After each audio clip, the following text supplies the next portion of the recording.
Come. நண்பர்கள் அனைவருக்கும் வணக்கம். இன்னும் ஒரு நாள்ல பிக் பாஸ் தொடங்க போது. எப்பவுமே பிக் பாஸை பொறுத்த வரைக்கும் நிறைய வரவேற்பு இருக்கும். தொடங்குறதுக்கு முன்னாடியில இருந்தே அதை பத்தி தான் பேசுவாங்க. ஆனா இந்த வாட்டி பேசுறது கொஞ்சம் கம்மியா தான் இருக்கு. ஏன்னா இன்னும் ஒரு நாள்ல ஆரம்பிக்க போகுது. ஆனா இப்போ வரைக்கும் நம்ம ஆளுங்க பெருசா பேசின மாதிரி தெரியல. அதே மாதிரி ட்விட்டர்ல நிறைய தகவல் வரவே இல்லை. லிமிட்டடா தான் தகவல் வந்திருக்கு. கண்டஸ்டன்ட் லிஸ்ட் அப்படின்ற மாதிரி நிறைய வந்துகிட்டே தான் இருந்தது. அந்த லிஸ்ட்ல ஸ்டார்டிங்ல இருந்து அரோரா சின்க்ளேரோட பேர் வந்துகிட்டே தான் இருக்கு. அதாவது பலூன் அக்கான்ற மாதிரி ஒருத்தங்க ஃபேமஸ் ஆனாங்க பார்த்தீங்களா. ஒரு விஷயத்தை இவங்க பண்ணாங்க. அப்படி பண்ணதுல இருந்து நம்ம பசங்க பலூன் அக்கான்ற மாதிரி ரொம்ப ஃபேமஸ் ஆகிக்கிட்டாங்க. அந்த ஃபேமை யூஸ் பண்ணி இவங்களுமே பயங்கரமா சம்பாதிக்கலாம் செஞ்சாங்க. அதாவது இப்ப ஒன்லி ஃபேன் மாதிரி இங்க ஒன்று செயல்படுது பார்த்தீங்களா. அது மூலியமா இவங்க நிறைய காசெல்லாம் சம்பாதிக்க ஆரம்பிச்சாங்க. வளர்த்து விட்ட நம்ம பசங்களே என்ன இப்படி வளர்ந்து இவ்வளோ சம்பாதிக்கிறாங்கன்ற மாதிரி பொறாமலாம் பட்டுட்டு இருந்தாங்க. இவங்களை பொறுத்த வரைக்கும் வயசு 25 தான் ஆகுது. இவங்க உள்ள வந்தாங்கன்னா கண்டிப்பா நிறைய லவ் கண்டென்ட்லாம் இருக்கிறதுக்கான வாய்ப்பு இருக்கு.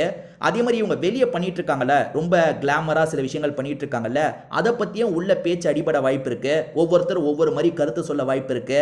அந்த கருத்தை கேட்டு இவங்க கோவப்பட வாய்ப்பு இருக்கு. அதனால கண்டிப்பா இவங்களால வீட்டில் பிரச்சனை நடக்க நிறைய வாய்ப்பு இருக்கு. நீங்க வேணா பொறுத்திருந்து பாருங்க. இவங்க வரது வந்து 95% உறுதி தான். ஸோ கண்டிப்பா இவங்க வரதுக்கான வாய்ப்பு தான் அதிகமா இருக்கு. இவங்களை பத்தி நீங்க என்ன நினைக்கிறீங்க அப்படின்றத சொல்லுங்க. திரும்பி வேற ஒரு வீடியோல பார்ப்போம்.